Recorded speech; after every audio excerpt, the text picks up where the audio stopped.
We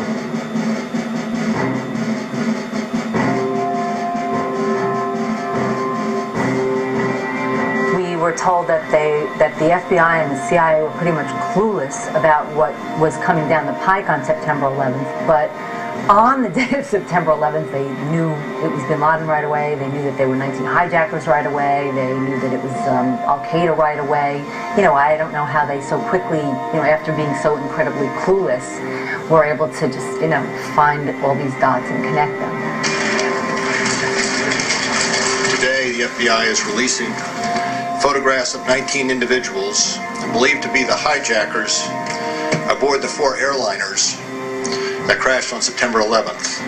These are the faces of those who carried out the 4 attacks. And over the past week, the FBI have been trying to piece together how they lived, where, and with whom. My first question was, I think immediately, where did they get the pictures of the hijackers that day, the following day after 9/11? I said that's fishy. Within 48 hours of the attack, you have the FBI being able to name, photograph the 19 hijackers and know exactly who performed, you know, these atrocious attacks on the United States of America. If the FBI works that quickly, I commend them, and I think that's wonderful. However, if you were able to get those 19 pictures up so rapidly, what the hell were you doing on September 10th? They had to be somewhere in your database. They had to cause concern somewhere if you got them that quickly.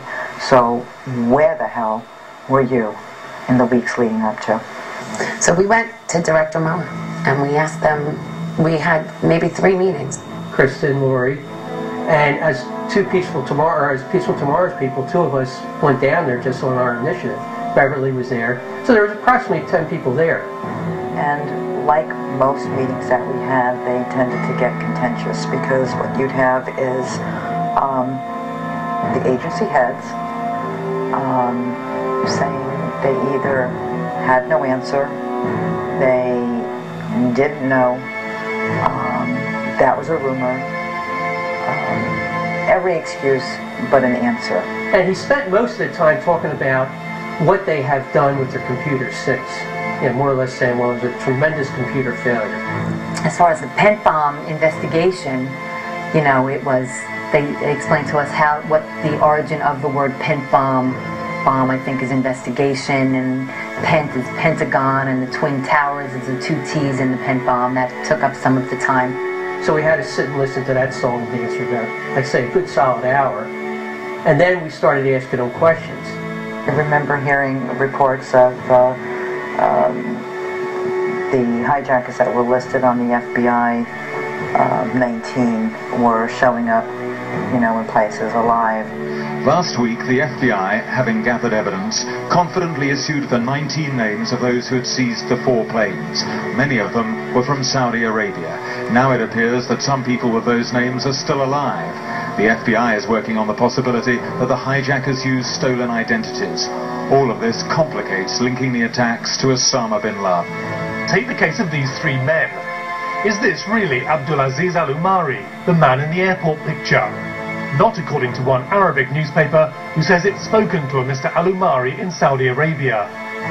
Then there's Walid Al-Shahi, another man named as a hijacker, but whose father says now lives in Morocco.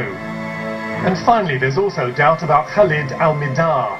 Officials are thought to be looking at the possibility the name may have been an alias. We asked Director Mueller, what's going on here? We hear that some of these people are actually, you know, not who they were supposed to be. We're using aliases, we're using false identities. How can you continue to say that they were on the plane and that they're dead? Aren't you looking into what, you know, who really was responsible here?